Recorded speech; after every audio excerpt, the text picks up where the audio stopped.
جهاندار جهان را می کند خراب، نه اینکه سیاوش یا که افراسیاب. ما باورمند به این هستم که در حوزه تمدنی ما گوهر تمدنی پارسی درد سر بسیار کلان بوده که این همه تاخت و تاز بالای این حوزه صورت گرفته است. پژوهشی را که استاد محمدی انجام داده جایش در دانشسرای افغانستان در پهنه پژوهش و کارهای فرهنگی افغانستان به حق خالص.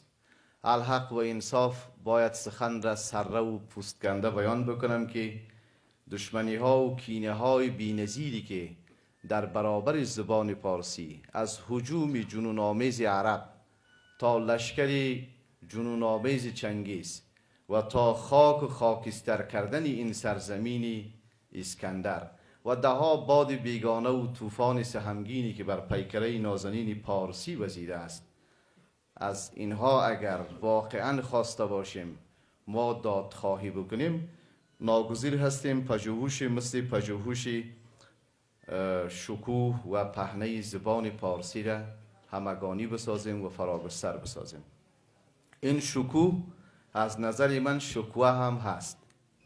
ما یک نوع بازخوانی از افسردگی روان جمع پارسی باید داشته باشیم. من آدمی محافظه کار نیستم.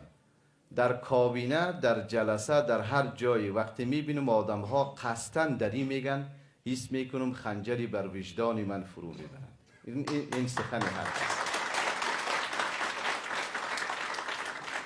در حالی که به تعبیر ما بدخشانی ها کسی چیمچه از این دوغ چشیده باشد، از دوغ تاریخ میداند که شکوه این سرزمین نهفته در بستر پرنیانی زبان پارسی است.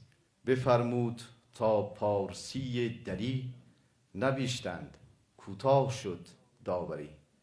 ما فکر میکنم که کنش زبان و توانایی این زبان، بسیاری دوستا را شنیدم که زبان میگن، زبان اشتباه، زبان اما گویوشی اصلیش است.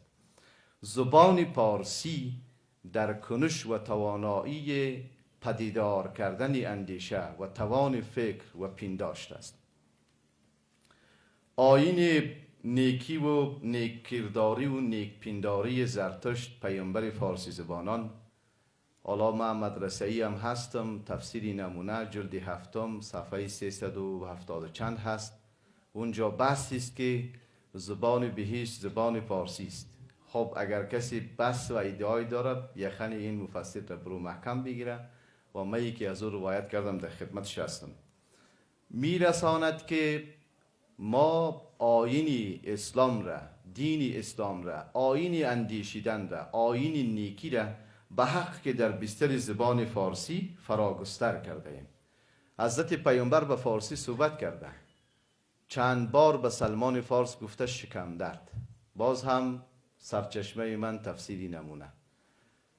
سلمان فارس موقعی که می پیونده بر پیامبر، به تعبیر علی شریعتی، به تعبیر میرداماد، به تعبیر مدرس، به تعبیر مرتضی مطهری، به تعبیر دهها اندیشمند اشکواری و اسلام شناسان این حوزه، زبان پارسی پس از زبان وحی که زبان عربی است و او استاد فرمود که به کمک اندیشمندان حوزه خراسان این زبان به قوام و صلابت رسیده است، در گسترش و در پهناوری آیین اسلام نقش بسیار بنیادین داشته. شما سواد الاعظم را در سرزمین خراسان در زادگاه امام ابو حنیفه پیشوای فقه که جریان عقلانی سازی دین اسلام هست و بررسی بگیرین، یک گنج بسیار عظیم است. شما برین از حسن شیبانی، از قاضی محمد یوسف، حتی یکی از دوستانم میگفتن که چرا امام ابو حنیفه رحمت الله علیه در شهر بغداد شلاق را بر شانه خودش تحمل کرد و دادگاه پذیر نشد، یعنی قاضی نشد در دوره وقت. میگن که خصوصیت خراسانی بودن، بومی بودن، آزادمنشی، سرکشی و خصوصیت فرهنگی و تمدنی امام ابو حنیفه دلیلی بوده که آزادمنش زندگی بکنه، دستگاه قضات یا قاضیگری قبول نکنه. و همون هست که خلیفه سنگدلی وقت میگه که بر امام ابو حنیفه شما شلاق بزنید که نمیپذیره که بیاید در دادگاه و قاضی خلافت کنونی شود.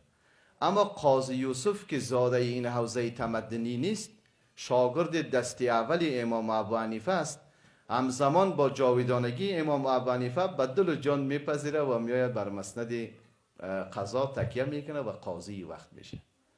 پدیدارشناسی تاریخ روانکاوانه امام ابو حنیفه را ربطی بر حوزه سرکشان تاریخ، جنبش سپید جامگان و دها صلح شور این سرزمین تلقی میکنه و قاضی یوسف را منوطی بر بستری بومی خودشان، هرچند که در اونجا سرکشای مثل حلاج و مثل آدم های صلاح الدین ایوبی و اینها هم هست، ولی یک مسئلهش برمیگرده به این.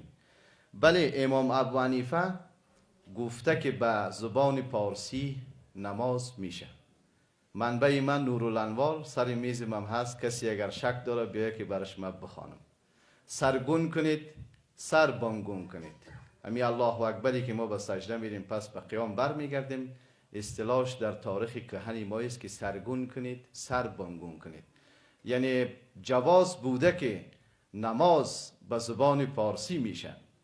نکته دیگری که من میخوام بگم، سیاستنامه نظام ملک طوسی، قابوسنامه، میخوام بگم که پارسی درخت گوشنبیخ است، واقعا درخت آسوریک، شطرنج نامه، کارنامه اردشیر بابکان، تاریخ تیبری، تفسیر تیبری، تاریخ بیهقی، اسکندرنامه، نامک برای شهریار، کتاب بسیار ارزشمندی است، رزمنامه دانای توس، شاهنامه فردوسی، شاهنامه دقیقی بلخی، اینها مدارک، نشانی و اسگاه شکوه و پهنه زبان پارسی است. فرمانده مسعود معتقد بود که سه چیز راه حل ما برای بازگشت بر آیین شهریاری ماست. بسیار ترکیز کار داره این سه چیز. به نظر من گریگاه راهبردی ما هست. فرهنگ فارس. وقتی فرهنگ فارس میگیم همین حوزه‌ای را که دانایان پیش از ما این را تبیین کردن و بیان کردن. آیین خودی، یعنی دین خودی، دین امام ابو حنیفه. گزینه سومیش که وعده کردم میگم از یادم نره، لشکر ترک است. لشکر ترک اینمو ترکی که 800 سال زبان پارسی را در شبه‌قاره هندوستان پاسداری کرد. اینمو ترکی که تا جهان آرابگیم تا همایون و تا اکبر و تا همگیش تمدن مغولی در این گوهر واقعا درخشید. اینمی ترکی گوهرشاد بیگم هم خاطراتش به امین نوشته. اینمی ترکی که امیرعلی شیر نوایی هم آمد خمسه را بر امین زبان نوشته کرد. لشکر ترک اینمو دوره غزنویان،